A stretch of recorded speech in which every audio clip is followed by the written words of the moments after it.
в экспедиции по Иркутско-Якутскому ямщицкому тракту. Экспедиция стартует 15 марта с города Иркутск, и, соответственно, мы пойдем по следам ямщиков. Будет производиться все это на вездеходах. Но прежде чем отправиться в город Иркутск на старт нашей экспедиции, я думаю, будет очень интересно вообще познакомиться еще ближе, кто такие ямщики, да, познакомиться с самим понятием Иркутско-Якутский тракт, вообще каким образом доставлялась почта в те, достаточно, я бы сказал, уже древние времена. И я думаю, что никто лучше об этом не расскажет, чем потомок государевых ямщиков. Сегодня мы в гостях у Василия Алексеевича Кулагина. Я потомок государевых ямщиков Солёкинского района. Моя почтовая станция называется Кочегарская. А вообще род Кулагиных пошел с соседней станции, которая называется Дельгейская. И наш предок является основателем Дельгейской станции. Вот эта дверь, это тоже она с очень большим смыслом. Вы видите, на дверь это самое изображен. Вот это дом, это родительский дом, где родилось несколько поколений нас. Сейчас, открывая эту дверь, мы с вами входим в прошлое. Эта дверь, поэтому я вас сейчас приглашаю в основное помещение нашего музея. Пожалуйста. Вот эти экспонаты, которые здесь есть, мы собирали в течение многих-многих лет. В течение многих лет. И, конечно, главная, самая центральная часть, ее занимают вот наши ямщицкие атрибуты. Якутский почтовый тракт, он, можно сказать, что сыграл эту решающую роль в развитии России в 17-18 веках. В 1743 году по указанию, опять же, царского правительства, некий служилый человек Баишев, ему дали задание, чтобы от Витима до Якутска построить первые 28 станций на этом участке. И поэтому, вот как только эти участки были освоены, мы стали считать, что началось регулярное сообщение по Якутскому почтовому тракту. Поэтому в этом году как раз исполняется 280 лет со дня регулярного сообщения. Вообще, это по положению на 1908 год между Иркутском и Якутском было 126 почтовых станций. Там как раз было разбито очень ловко пополам. 63 станции до Витима было и 63 станции после Витима до Якутска. А как это определяли у нас в Якутии, что едет почта? Вот поддужные колокольчики, дугу. Обязательно, в общем, ямщики имели колокольчики. У нас есть хорошая погода, зимой примерно по реке Лени за 10 верст можно было услышать вот этот колокольчик. Колокольчики были разных размеров, начиная от таких больших, они 4 нуля обозначались, это колокольчики. Сейчас вот на этом, по-моему. Вот видите, там 4 ноля у него. Это 4 ноля это самые большие были, а самые маленькие были вот такого размера. И поэтому все колокольчики звенели по-разному. Вот сейчас я вам, видите, вот этот колокольчик, вот этот колокольчик, видите. Совершенно другие звуки, другая. А вот самые знаменитые колокольчики, это были колокольчик Дар-Валдая. Вот видите, тут написано с серебром. Для того, чтобы звон колокольчика был особый, да, то туда добавляли серебро и говорили, что у него малиновый звон. Действительно, что-то есть такое. И, конечно, вот сама дуга тоже, на нее обязательно закреплялось 3 колокольчика. И вот послушайте, какой звук получается. Вот этот звук называли ямская гармонь. И действительно, можно сказать, и слух радовал, и ямщика радовал. И он, в его в этом трудном пути скрашивал его эти трудные будни. И, конечно, еще, значит, была такая вещь, как бубенцы. Вот это бубенцы 19 века, это их на шею вешали, нашейные бубенцы.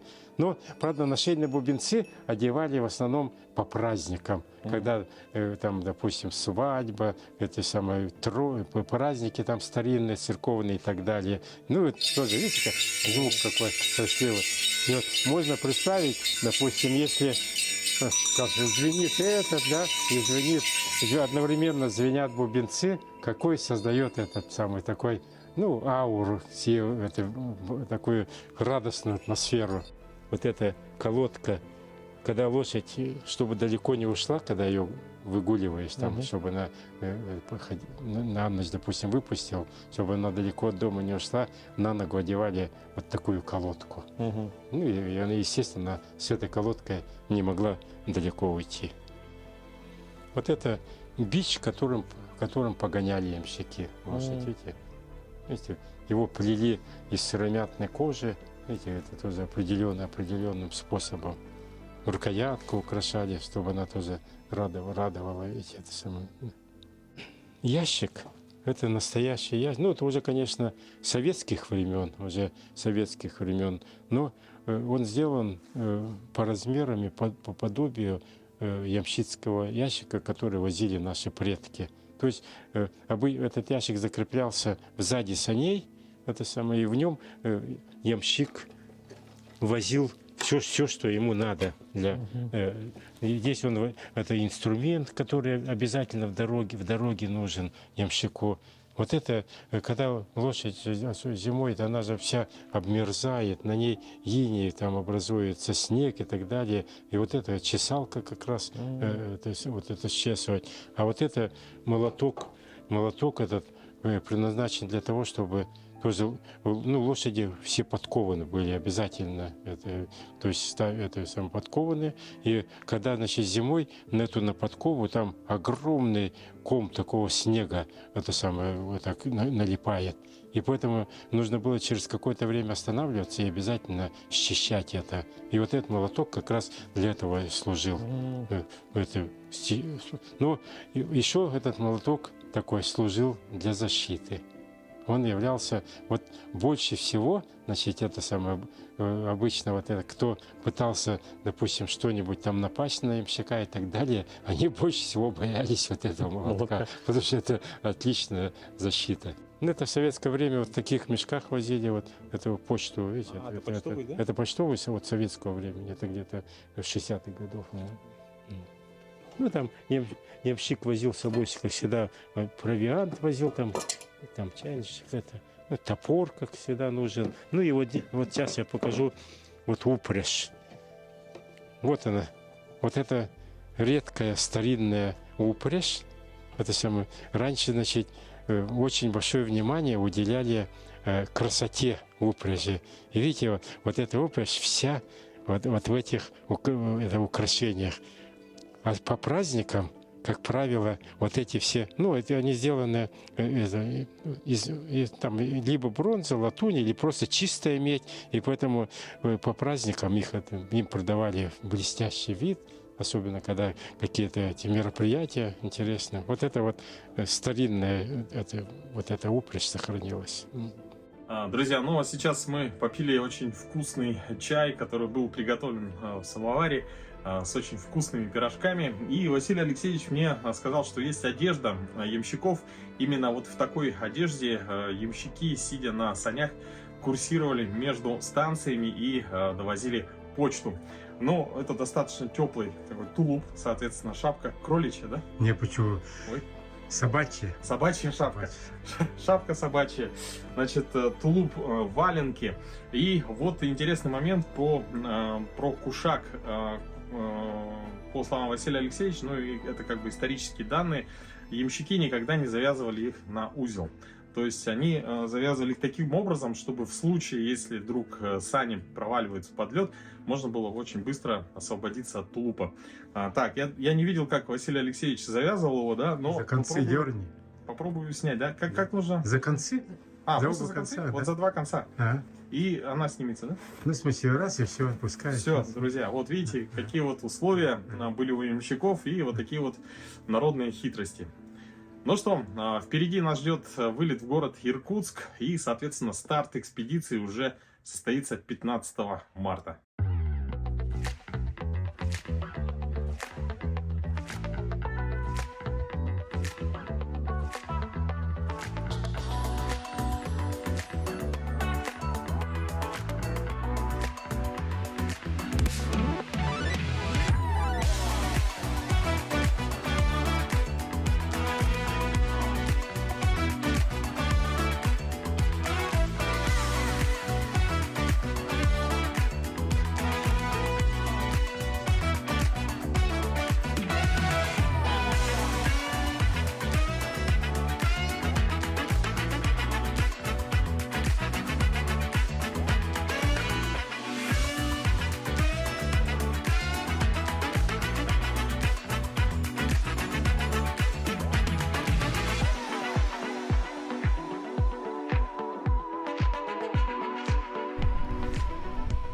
Друзья, ну что, я в Иркутске. Мы сейчас находимся на мосту через реку Ангара. Это единственная река, которая вытекает из Байкала. Согласно одной из легенд, у могучего Байкала было много сыновей и единственная дочь, юная Ангара, которая была ему всех дороже. Вместо матери у нее была старая тунгуска, которая в песнях и сказках воспевала Енисея, правителя далекой Сибири. Когда пришло время выдавать дочь замуж, во владение Байкала потянулись женихи. Ангара же видела и знала одного лишь Енисея, от которого тайно получала весточки. Она знала, что ее грозный отец будет против и скрывала от него дары. Когда же Байкал прознал о секретах дочери, он обещал отдать замуж ее за первого просившего ее руки. Ангара была в отчаянии и сбежала из отчего дома, как только получила весть о том, что Енисей бежит ей навстречу. Разгневанный Байкал схватил огромную скалу и бросил ее на пути Ангары, но та обогнула ее и дальше устремилась к Енисею. А скала осталась у ее истока и называется теперь Шаман камнем. Байкал же продолжал строить преграды на пути дочери, топкие болота, непроходимые леса и высокие горы. Однако все дальше убегала Ангара. Когда расстояние между ней и Енисеем было всего 2 километра, Байкал в отчаянии бросил замок, что строил к свадьбе дочери. Ангара и Енисей ударились озимь и обратились реками, слившимися воедино. Развалины дворца теперь называют Стрелковским порогом. Течение очень большое у Ангары. За счет этого здесь находится несколько гидроэлектростанций. Комплекс ГЭС на реке Ангаре с суммарной действующей мощностью 12 тысяч мегаватт, среднегодовой выработкой 66 миллиардов киловатт-часов или 6% от общего потребления в стране. Каскад состоит из Иркутской, Братской, Усть-Илимской и Богучанской гидроэлектростанций. Именно благодаря этому каскаду в Иркутской области самый низкий тариф на электроэнергию по стране. Сейчас для населения действуют одноставочные тарифы. Это рубль 30 за киловатт-час для городских жителей и 91 копейка для сельских. В зимнее время она не замерзает в этой части. То есть это за счет течения. Ну и, конечно, в морозы, когда в Иркутске температура становится около минус 30 градусов. Говорят, что здесь очень плотный туман. Но в целом жители Якутска знают, что такое плотный туман. В принципе, примерно вот такая же картина. Вот. Ну и плюс летом река холодная. За счет того, что она вытекает из Байкала. Сам Байкал нагревается ближе где-то к августу. Более-менее комфортно. Можно в нем купаться. А так, в целом, практически 2 месяца летних Байкал такой прохладный, я бы сказал. Надо сказать, что погода в Иркутске по температуре выше, чем в Якутске. То есть тут потеплее, что-то около 8 градусов. Но за счет того, что местами есть такой достаточно... видите, даже рот у меня уже замерз. Но местами есть достаточно сильный ветер, который прямо очень усиливает действие температуры минусовой. И в целом, вот, например, в руках без перчаток некомфортно. В общем, очень быстро все охлаждается. Сегодня воскресенье, но тем не менее движение достаточно интенсивное. Ну а в целом В рабочие дни здесь прям очень большие пробки. Вот, но это мы все, конечно же, увидим завтра. И послезавтра, получается, 2 дня еще будем находиться здесь, готовиться к экспедиции. Вот, и в понедельник, уже буквально завтра, будем делать закупку необходимых вещей, которые нужно докупить для того, чтобы выдвинуться на маршрут.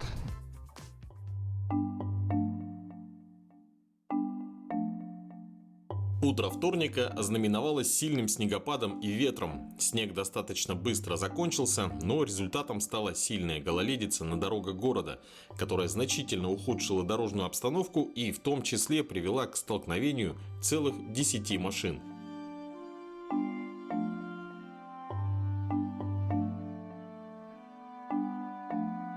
Друзья, сегодня второй день пребывания в Иркутске, и сейчас мы находимся на базе, где изготавливаются вездеходы, на которых мы поедем. Вот за моей спиной именно один из вездеходов Байкал. Давайте мы посмотрим, познакомимся с ним поближе. В целом производство находится в этом боксе. Здесь есть полностью все этапы производства, начиная от резки металла, заканчивая покраской уже готовых изделий. Ну и надо отметить, что, например, данное производство обеспечивает работой 40 сотрудников, 40 человек. Вот этот вездеход недавно пришел, буквально вчера, вернулся с соревнований «Байкальская миля». Да, я думаю, что многие наши зрители знают, что это за соревнования, которые собирает ежегодно большое количество зрителей и участников.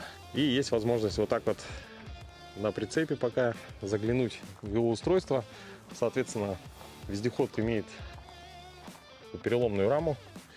Вот этот узел позволяет управлять вездеходом. У него нет привычной рулевой части на переднем мосту.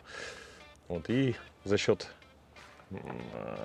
движения рамой он поворачивает. Также тормозит благодаря вот этому тормозу дисковому. И подобный тормоз находится чуть выше, но он включается, когда вездеход идет по воде, то есть когда не нужно, чтобы рама ходила, гуляла, имела свободный ход. Что касается подвески, то здесь установлены волговские мосты, задний мост, и такой же задний мост находится впереди. Как бы это странно ни звучало, но тем не менее здесь мы видим рессорную подвеску, рессорная, а впереди просто жесткая подвеска, прикрепленная сразу к раме.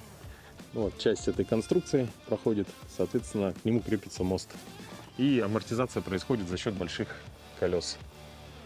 До кабины тут не достать. Кабину мы еще посмотрим, в ней проведем очень большое время. Кабина накрыта тентом и, соответственно, есть каркас. Бензобак на 40 литров. Это бак для отопителя салона. Сухой фен установлен как в Кунге, так и в кабине. Сердцем вездехода является двигатель от Toyota 1NZ, 1,5-литровый, контрактный, с пробегом до 100 тысяч километров. И, как видим, также родная коробка автомат. И привода, получается, уходят на задние и передние мосты. Далее по плану мы выехали в город для закупки необходимых вещей. Навигатор, бензопила, ящики и многое-многое другое. Ведь никогда не знаешь, что может пригодиться в пути, но лучше пусть эта вещь пролежит грузом, чем ее не окажется под рукой в нужный момент. Когда мы вернулись на базу, у меня появилась возможность прокатиться на вездеходе по полигону. Пройду участок, чтобы понимание было, и вторая половина уже будет, сам сядешь, посмотришь.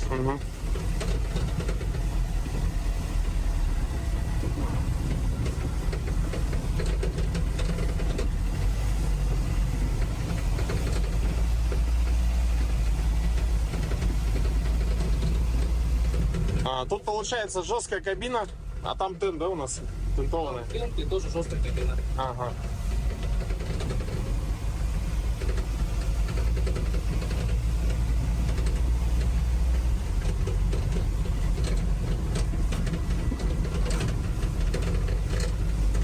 Я думаю, состояние зимников вот примерно вот такое и будет, да?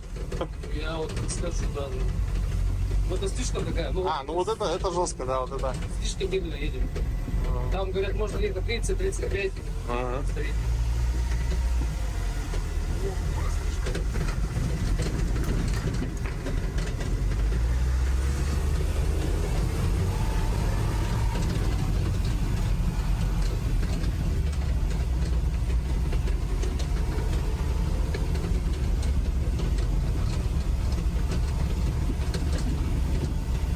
А, ну тут прямо полигон, да?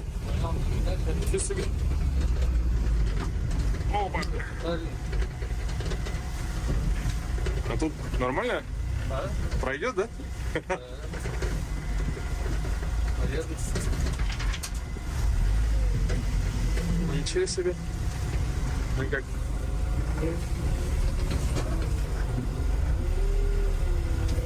Опа. Сословие снимай. Да.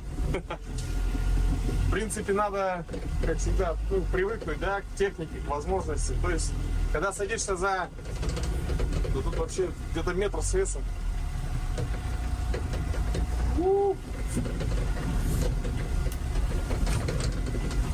И тогда уже как бы приходит понимание. Вот, смотрите, тоже где-то около метра. Таких дорог, ну, как правило, есть критики особо бывает в техногенных участках. Такое, так, Ну да. в органической ситуации маловероятно.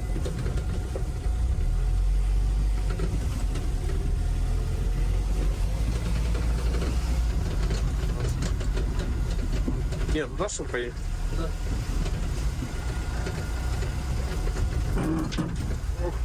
Тормоза работают, да? Надо было со стороны поснимать. А успеешь.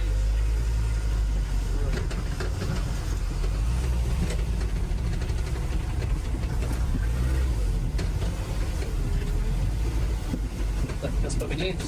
Ага. Итак, Руслан, прежде чем начинаем движение, смотрим на показатели приборов. Не забываем, что это у нас еще вездеход, он находится на этапе обкатки. Смотрим температуру двигателя.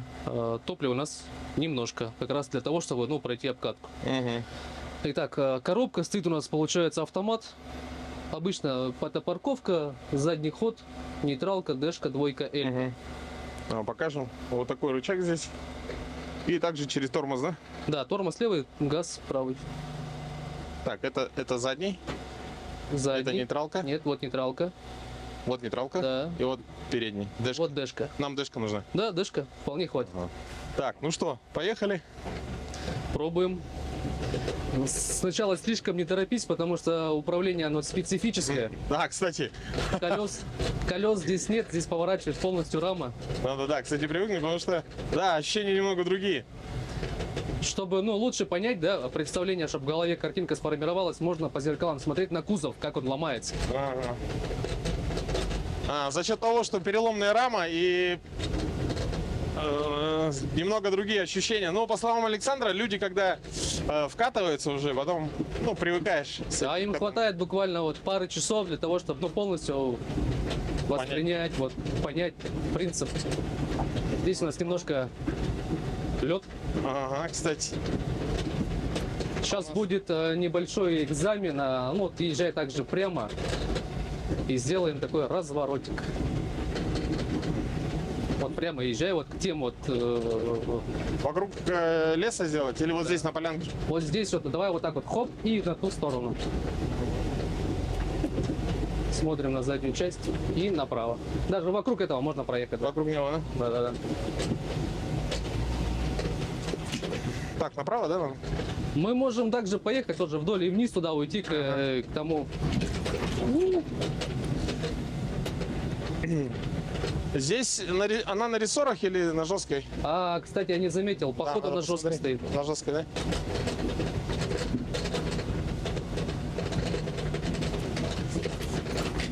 Так, давай вот ровно по колее проедем, прямо как ехал тот вездеход. Вот так вот, да? Ага. Получается, что я сижу практически в середине кузова, Так. если я правильно понимаю. Нет, мы сидим ровно по бокам. Ну вот, допустим, вот эта сама вот Середина вот между нами. колеса вот, да, проходит вот здесь вот. Получается, здесь колесо проходит, там колесо проходит. Мы сидим, ну, полноценно как УАЗики. Так, теперь наверх, направо. Нет, мы туда поедем А, дальше. да? Слушай, ну у вас тут вообще такой большой полигон для испытаний. Прямо около производства, да? Да?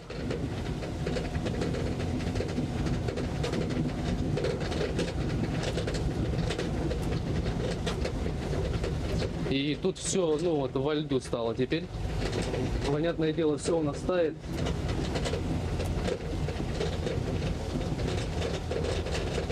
Бывает такой еще момент, когда едешь на высокой скорости, ну, скажем, там 40-50, да, и тебе нужно повернуть экстренно, ну, влево либо вправо. Тогда, конечно, нужно сбавлять ход до минимума, спокойно делать, выворачивать раму и поворачивать. Потому что на ходу делать у тебя, ладно, ты выровняешься, повернешь, да, но потом тебе нужно еще столько же оборотов сделать, чтобы вернуться на ту дорогу, которую ты планируешь. Потому что ты так вот поедешь. Ну. Так, едем вот так вот. Сейчас будет такое первое прикольное испытание для Руслана. Здесь у нас есть вот такой вот подъемчик, так сказать, лайтовый, да, для нас, легкий. Лайто, там кто-то буксовал. А кто-то, да, буксовал и не смог. Так, а куда надо подняться? Вверх, прям наверх он. А туда это вот. буксовал вездеход же, видимо. Да, кто-то нам- из наших. Так, а выезд куда? Вот Наверх. прямо-прямо? Вот, прям наверх. А там дерево стоит. Нет, там нормально должно быть. Ну да, здесь лед. Ну сейчас попробуем, как раз и проверим. Я, наверное, даже выйду. Предлагаю здесь переключиться на двойку, чтобы он не переключался на дэшку. Можешь вообще на первый поставить? Можно на первый, я даже, наверное, сейчас выйду Ага, и со стороны сниму. ну давай. Я не буду разгоняться, просто накатом. Попробовать. Скорее Да. всего, Я вижу, она они проскользит, скользили. да. Я вижу, что они скользили. Ну, как А потом пойдет. можно будет спуститься и уже попробовать с разгоном. Там вот колея все есть. Ага. Все, Руслан у нас будет пробовать заезжать на первую преграду. По прошлым следам видно, что коллеги пытались, но не смогли. Да, там скользит. Ага. Да, скользко. Так, задний ход.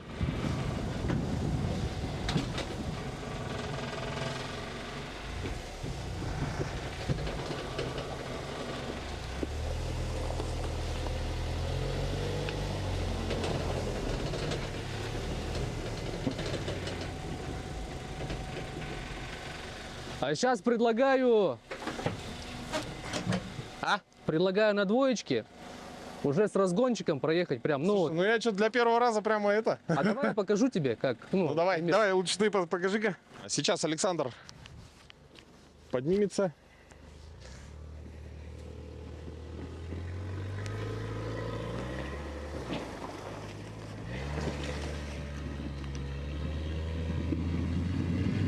Скользко, скользко.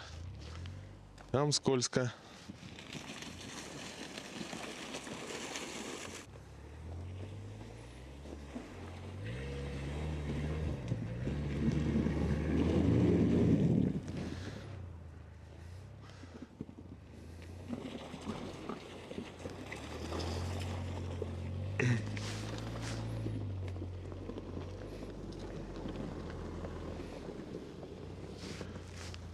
Ну что, здесь у нас сочетание, ну тут конкретный лед. Даже, по-моему, пешком сложил, тут уже отшлифовали. Да, серьезная горочка.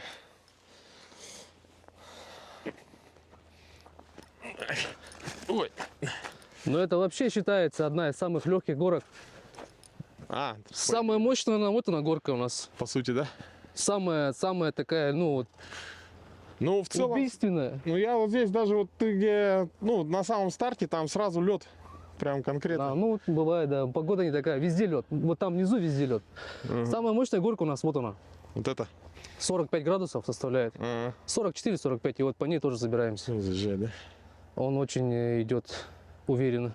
Ну, сейчас поедем вот по этой дороге. Потом прыгаем за руль и поедем так вот вверх. Ну там, Там тоже у него такой тоже подъем нормальный, да?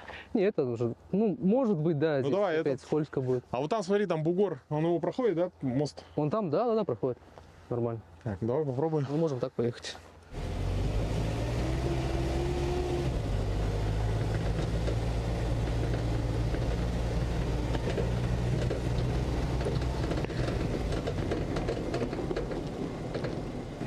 Так, тут на дэшке зайдем или Можно на дэшке, здесь можно на дэшке ехать.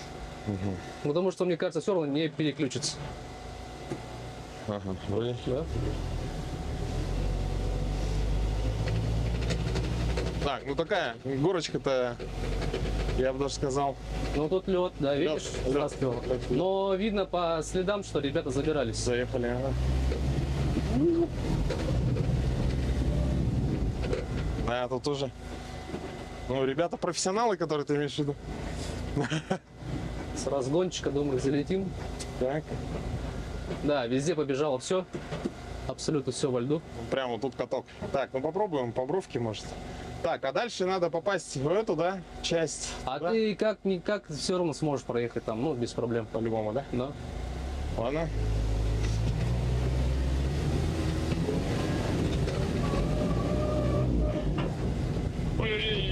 Не хочет.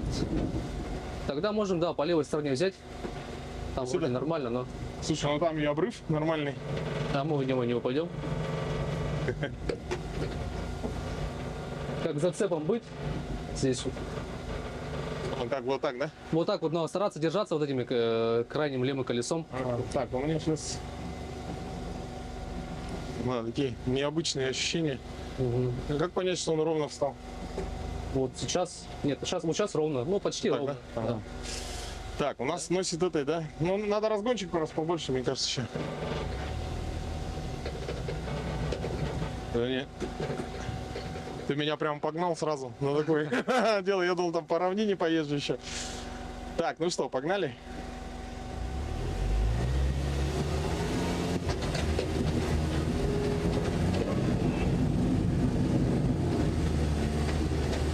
Ой, почему так?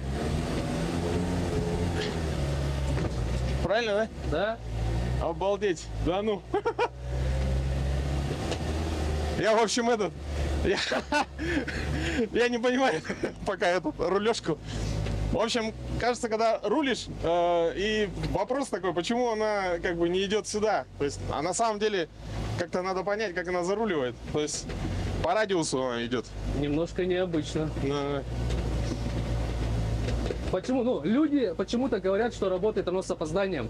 да, Те, вот кто садится в первый раз, вот говорят, что оно работает с я опозданием. же сейчас ехал, выруливаю руль, а он продолжает идти туда немного, да, как бы, и потом только начал поворачивать. Мгм. То есть он как бы проходит свою все равно дорогу.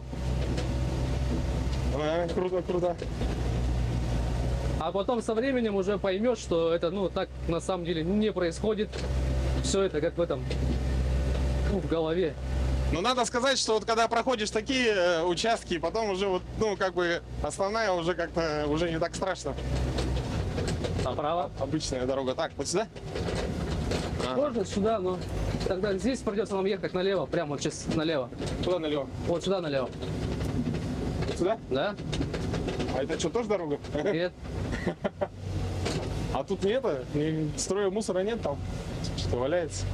Ну, проверим. Вот теперь, смотри, нужно выравнивать. У тебя корпус теперь задний, вот Ага. смотрит в ту сторону. Так, а вот это ровно, да, стоит? Вот сейчас ровно, да.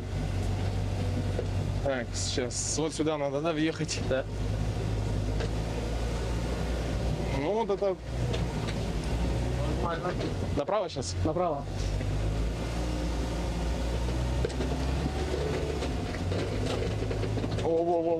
Вот, видишь? Ага. Да.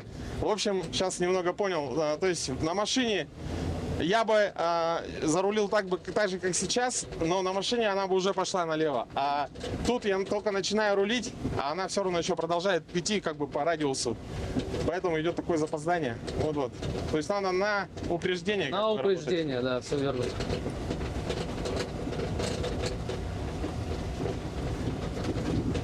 Можно было типа вешек поставить. Сейчас вот попробую вокруг этого кустика объехать. Давай.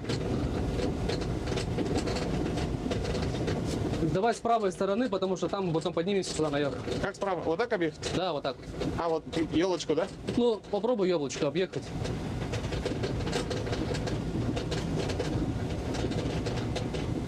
И куда? Налево. Прямо вот к дороге вон той. Наверху дорога Вон проходит. туда. Да.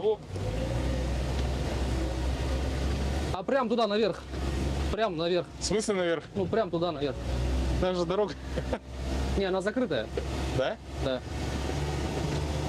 А, вот следы, да, есть.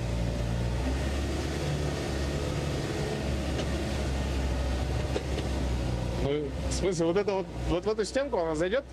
Да. Первую не надо? Потихоньку, потихоньку. Да, да, вообще же. Может, ты сбоку снимешь? Ну, ради бога. Что, потому что из кабины непонятно.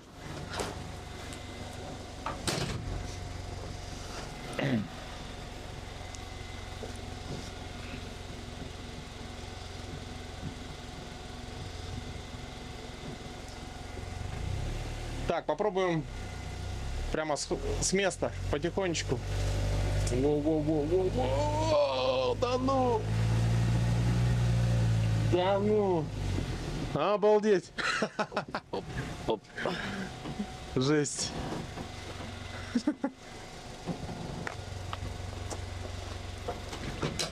Легко?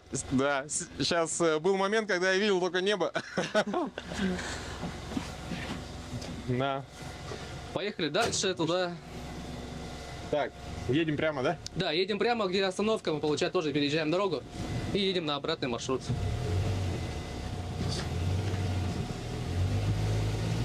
Слушай, ну у него свеса вообще, по-моему, ну, практически нет, да? То есть, вот, может, прямо в такие... В этом плане, да. Так. Вот прямо вот так вот надо проехать дорогу. Но тут уже надо посмотреть по сторонам будет. Ага, вот уже дорога, да?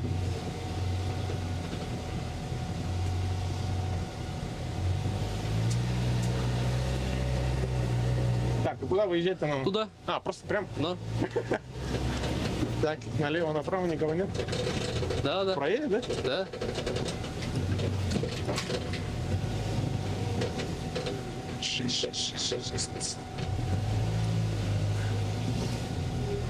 Вот так вот вдоль дороги поедем. Давай.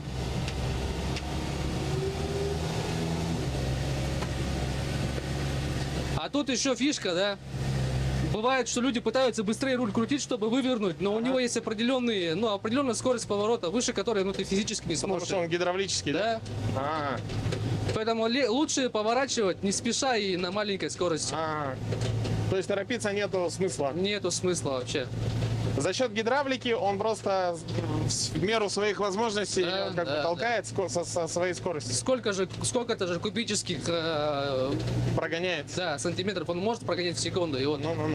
выше стараться уже не стоит. Как же это называется у тракторов? Гидрообъемное рулевое управление, да? Если Да, я не ошибаюсь. Да. И Ну поэтому иногда руль вроде, ну, вот сам позиционируется вроде ровно, ну, когда прямо идешь, а иногда может как бы... То есть у него нет фиксации. Нет, есть. Есть? Есть. Так я вот... Да? Я думал, нету. Но тут он сложно его поймать. Вот давай по следам вернемся на базу. Сейчас Только направо, состав, да? Да, здесь уже направо. Так, ну-ка. Сейчас как раз со стороны Отработаем покажем. поворот. Да, вот опять я немножко опоздал.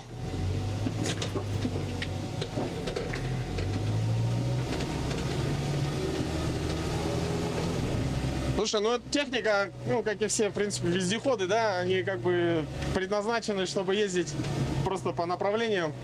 Тут то же самое. Но здесь стоит иметь в виду, что вездеход это как рабочая лошадка. Это как Ну да. не как мини, лесной грузовичок. Ну да. Не для комфорта. Сейчас, поедешь по моим же следам. Мгм. Я сейчас со стороны тебя запишу. Ты сейчас выходишь, да? О, круто. Так, ну что, продолжаем испытывать вездеход Байкал. Первое знакомство. Все-таки. Так, тут вообще и свесы тебе. Но, как говорится, переломка, она и предназначена для того, чтобы сцепление с почвой, с поверхностью было как можно больше постоянным. Так, поедем-ка туда. Что-то страшновато сюда ехать. Я думаю, что вам сейчас видно, как играет подвеска. То есть она, несмотря на то, что здесь, скорее всего, не рессоры стоят, но это мы еще посмотрим, да? А, соответственно, жестко прикреплены колеса через мост к раме вездехода. Но, тем не менее, как видите, как это говорится, ход подвески достаточно большой. Напомню, что он на 30 градусов играет рама. Фу. Обалдеть.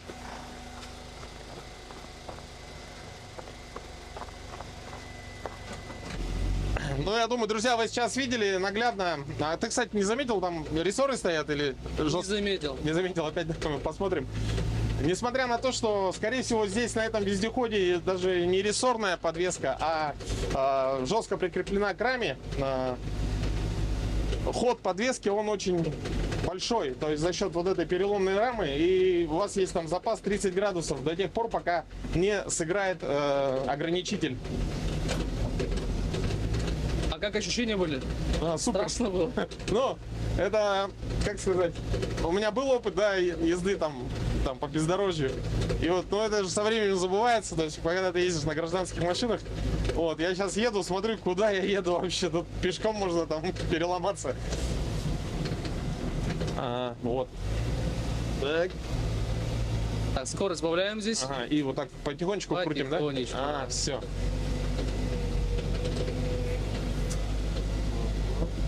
И вот сейчас тоже заранее, да? Крутим.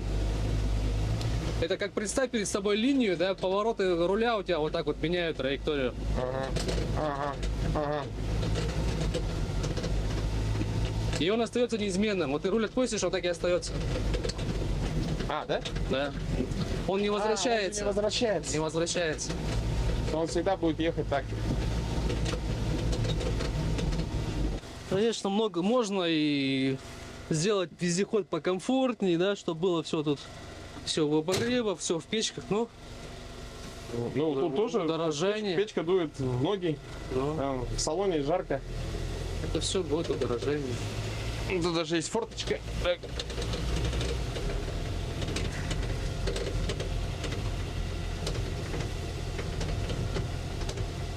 Поверни-ка вправо. Потом влево. Или тебе надо было туда? Без разницы. Слушай, ну, радиус поворота неплохой, да? У него хороший радиус. 6 метров, что такое было. Аккуратно.